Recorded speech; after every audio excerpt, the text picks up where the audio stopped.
Will we actually get an offer sheet for Mitch Marner of the Toronto Maple Leafs? There's some new information that came across Twitter today indicating that many teams have actually been speaking to his camp about the possibility. Will it happen? I'll give you my thoughts coming up next.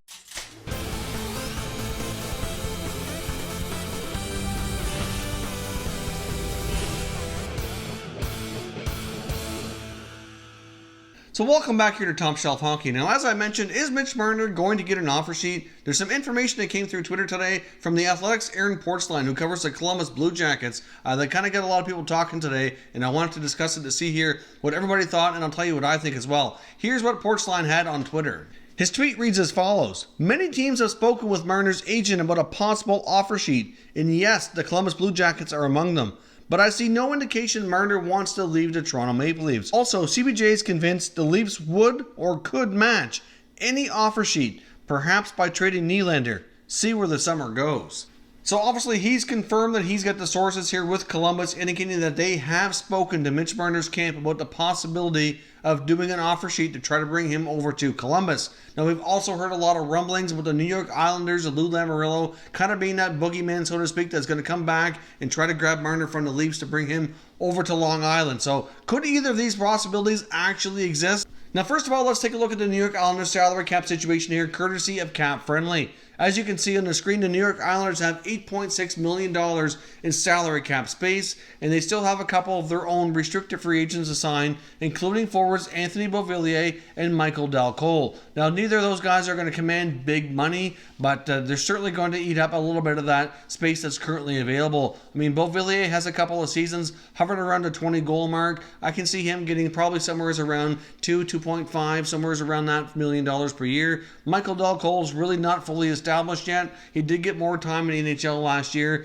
but I really don't see him getting more than, say, maybe, $700 to $900K, somewhere in that range. Absolute max $1 million, but I can't even see that being the case. So between the two players, we're probably looking at around $3 or a little bit better $1 million to cover both of those contracts. That's going to knock them down to around $5 to $5.5 million, depending on the exact values here that we have to work with. Obviously, that's not going to be enough money to lure Mitch Marner over to Long Island. But of course, as we know here, during the offseason, they can exceed the cap by upwards of 10%. So they can go over the cap here by a fair bit. They don't have to be cap compliant exactly during the offseason. They'd have the rest of the summer to figure out some trades and moving some players around to create the necessary cap space to make it happen here. Now, of course, the Islanders could go ahead and trade some other players, shed some salary, and figure it out. So just because they don't have the space here today, it doesn't mean that it's definitely not going to happen. Depending on what else they need to do to be cap compliant before the season starts, certainly does reduce the possibility for sure. Now, would Lou Lamoriello go back and be vengeful to the Toronto Maple Leafs?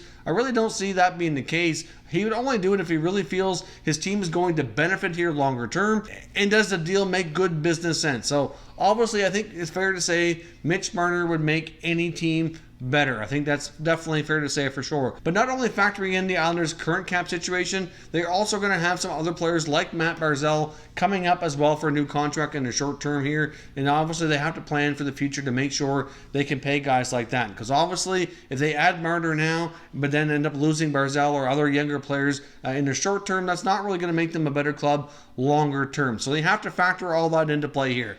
Now let's take a quick look at Columbus's situation.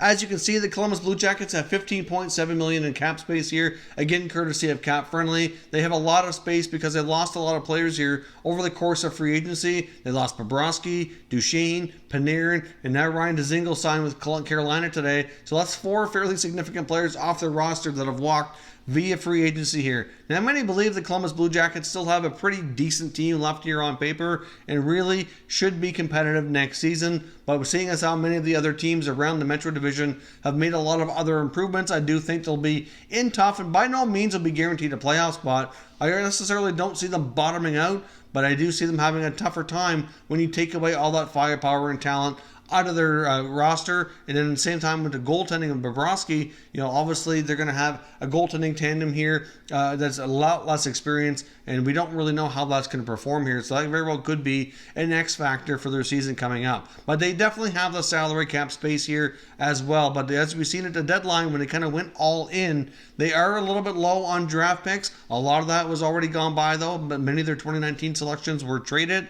They do have the necessary first-round picks for the eventual 4 to 5 years here to have the 4 first-round picks available, but they are missing a fair bit of their mid-round picks over the next couple years because they've already been moved in other deals here.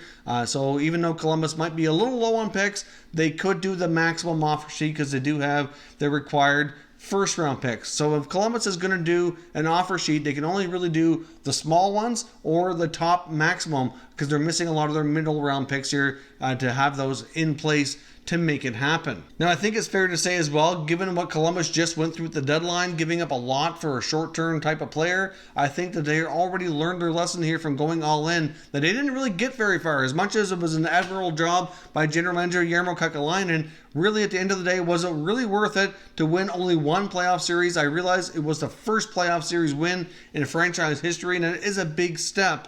And even though the team took a step, is they're going to take a step backwards now that all those players are gone. I know I was kind of critical of the moves. Many people applauded them, said it was great to see them go for it. And as much as it kind of made things exciting heading into the playoffs, I still was not convinced that they were going to be a Stanley Cup contender with the moves that they had made. So really, I guess there's a difference of opinion out there on how that goes. But seeing as though all those players have walked now, they've given up a bunch of prospects and a lot of draft picks, and they didn't get any further ahead, I really don't see how that they would want to turn around and give up another 4 first-round picks to add one player like a Mitch Marner. So just because they've checked in on him and they've talked to the agent, try to figure out what it's going to take here, doesn't mean that they're going to present the offer sheet. Although they do have a lot of cap space, and they're one of the teams that are a little bit better positioned if they actually were going to go ahead and do it. Now, when it comes to Mitch Marner, many believe that it's the term is a big sticking point here with the Leafs in their negotiations. He doesn't want to lock in for 7 or 8 years. He wants the big money, but he wants the short term is what it sounds like,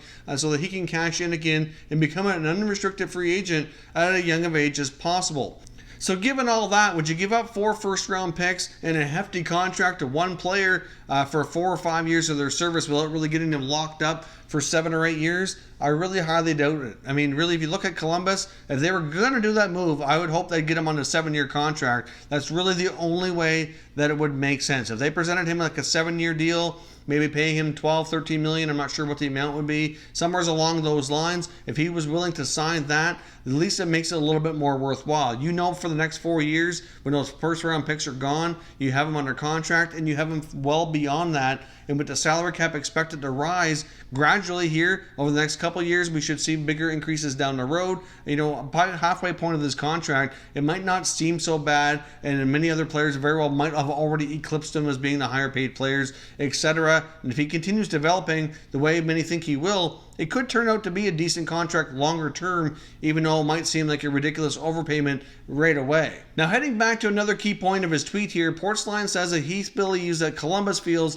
that the Maple Leafs would match any offer sheet, even if it means having to trade another player to create a necessary space, and possibly even trading William Nylander. Personally, I think if the Leafs had to pick between Marner and Nylander, I think they're going to stick with Mitch Marner, and they would trade Nylander if it really came down to it. They'd find a way to keep Marner in the fold. I just think after last year and how everything went, and based on what we're looking at here, I just think that longer term, Marner could be and will be the better player here. So obviously, if Columbus really likes William Nylander as well as Mitch Marner, could they not possibly present the offer sheet just to force their hand into trading another player? If you didn't catch my video that I did a few days ago talking about offer sheet history here, the offer sheet's been around for a long, long time. Many of the newer fans or younger fans may not be aware of a lot of the moves we've seen in the past.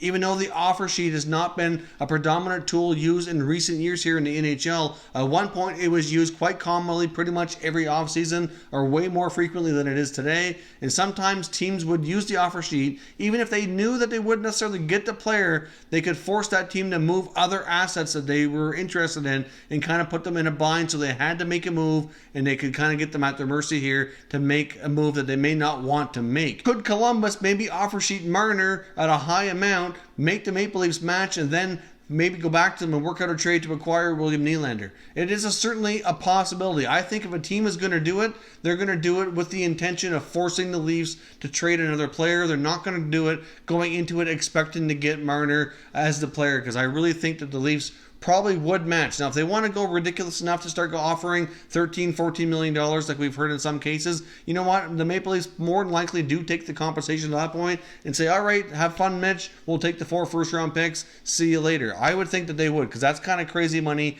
based on today's situation here, and even projecting some cap increases over the next 4 or 5 years. That still seems pretty crazy for the type of player that he is. But if they come in around, $12.5 million or anything less than that, the Leafs are definitely going to match it, and they very well could be forced to move some other assets. As it stands right now, their salary cap situation is complicated enough. They very well might have to move some other assets around to make room for Marner. They do have the Nathan Horton contract. They can put on long-term injury reserve, create some space that way. And they can have a few players that could go to the minors as well. So overall, looking at the cap situation for Toronto, they do have some creativity and some flexibility there to make it work. But if an offer sheet's presented, I think it's more likely going to be done to force the Leafs to make a trade in a different capacity, because I do think teams are realizing here that Mitch Marner is not going to sign just any contract. He really wants to be in Toronto. I've always believed that from the beginning. He's going to want a short-term deal because he wants to cash in as soon as possible. So given that, I just don't think the offer sheet makes sense.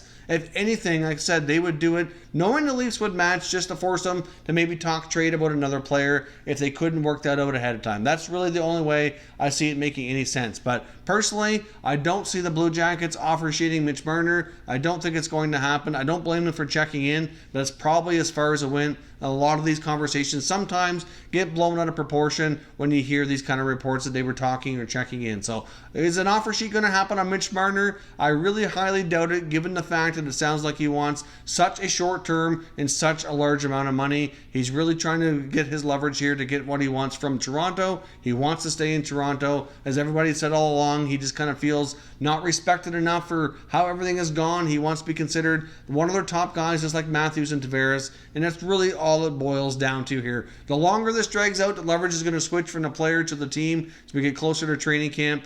He might kind of soften up what he wants. You see what Nylander went through last year. He's not going to want to sit out part of the season and have it drag on. I don't think. He's seen how hard a time Nylander had getting back in the groove of things and how bad his season was. And really, I think many players have kind of opened up here a little bit to say that, you know what, we really can't let ourselves go through that, because they're really going to hurt our value here longer term. So at the end of the day, I don't see Marner being offer sheeted unless they're trying to force the Leafs to make a trade, which just seems risky here, because the Maple Leafs could turn the tides here and not match, and they get stuck with a mega contract. So to me, the odds of Marner being offer sheeted are very low. But let me know what you think down below. Are Columbus or the Islanders or any other team for that matter that you think has the necessary cap space and draft picks going to offer sheet Mitch Marner, or is this going to possibly drag out here maybe late into the summer or into the season before Marner and the Leafs finally come to terms on a new contract to keep him in Toronto? If you're new to the channel, consider subscribing and turning on your notification bell so you don't miss any future content anytime I post new videos. We normally have 2 to 3 new videos per day, so stay tuned to Top Shelf Hockey. I'll keep you all up to date with all the latest news from around the entire NHL. Thank you very much for watching, and I will catch you next time.